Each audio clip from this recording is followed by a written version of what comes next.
హరి ఓం ప్రియపుత్రి పుత్రులారా, నేనిప్పుడు ఒక సవాల్ విసురుతున్నానండి.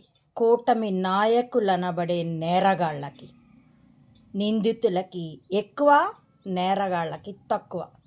ఆ 56 అంగుళాల ఛాతీ గల అవతార పురుషుడు విశ్వగురు మోడీ సహా, చంబా సహా పొట్టకుండేసుకొని పిచ్చి కేకలు వేస్తూ తిరుగుతున్న పొలిటికల్ కమేడియన్ పీకే సనాతనీకి సహా అందరికీ నేను ఒక సవాల్ విసురుతున్నాను.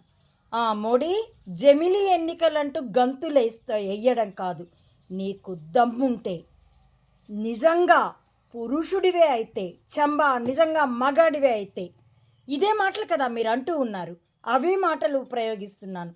నిజంగా మీ దగ్గర సామర్థ్యమే ఉంటే, దమ్ము ఉంటే, జమిలీ ఎన్నికల తర్వాత అసలు బ్యాలెట్ ఎన్నికలు, ఓటరు కార్డుకి ఆధార్ని లింకప్ చేసి నిర్వహించగల దమ్ముందా?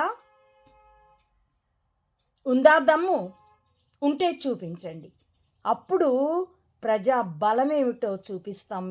మీకు ప్రజాస్వామ్యం అంటే ఏమిటో కూడా అర్థం చేస్తాం. ప్లాన్ బి, డ్రామోజీ డ్రామాలో ప్లాన్ బి.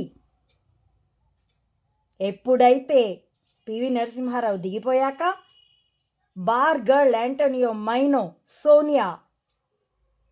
సోనియాని పీవీజీ వర్గం నమ్మడం లేదేమో అన్న అనుమానం వచ్చి ఎందుకైనా మంచిది అని to be safe Sonia work out అవ్వకపోతే వర్కౌట్ చేసేటందుకు ప్లాన్ బిగా ఈ మోడీ గుజరాత్ వాడు.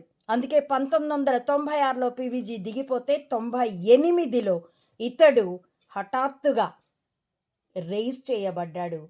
2001 కల్లా కేశుభాయ్ పటేల్ వ్యూహాత్మక తప్పిదం చేస్తే పార్లమెంట్లో అసెంబ్లీలోనో బయట ఏదో రాంగ్ స్టేట్మెంట్ ఇచ్చాడు, క్షమాపణలు చెప్పుకోవాల్సి వచ్చింది, గగ్గోలయ్యింది.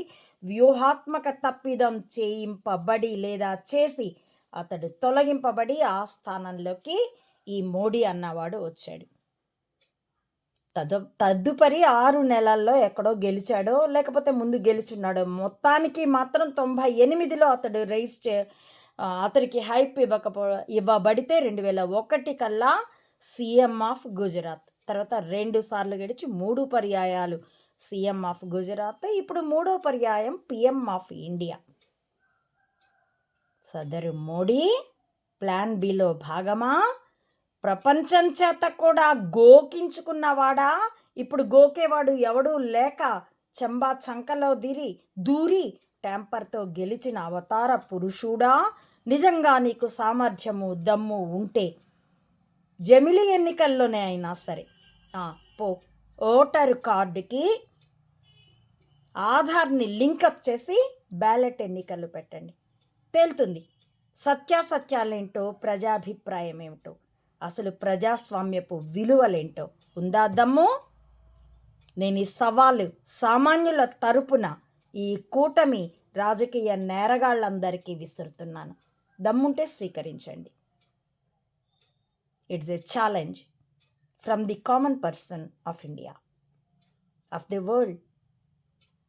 ప్రపంచవ్యాప్తంగా సామాన్యులకి ప్రతీకగా, భారతీయ సామాన్యులకి ప్రతినిధిగా ఈ సవాల్ నేను వేస్తున్నాను.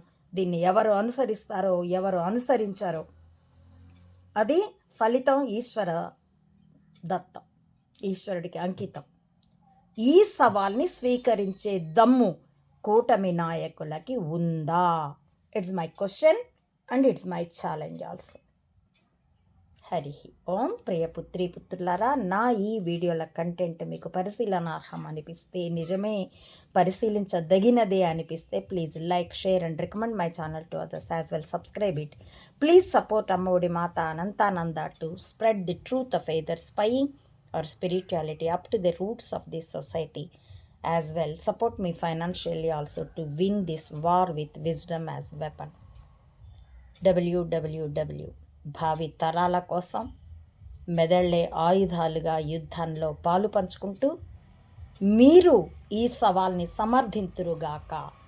సమర్థించవలసిందిగా మిమ్మల్ని అందరినీ ప్రార్థిస్తూ, ఓటరు కార్డుకి ఆధార్ లింకప్ చేయమనండి. రైలు టికెట్కి కూడా ఆధార్ లింకప్ చేసినప్పుడు ఓటర్ కార్డుకి ఎందుకు వద్దు, రేషన్ కార్డుకి కూడా లింకప్ చేసినప్పుడు ఓటర్ కార్డుకి ఎందుకు?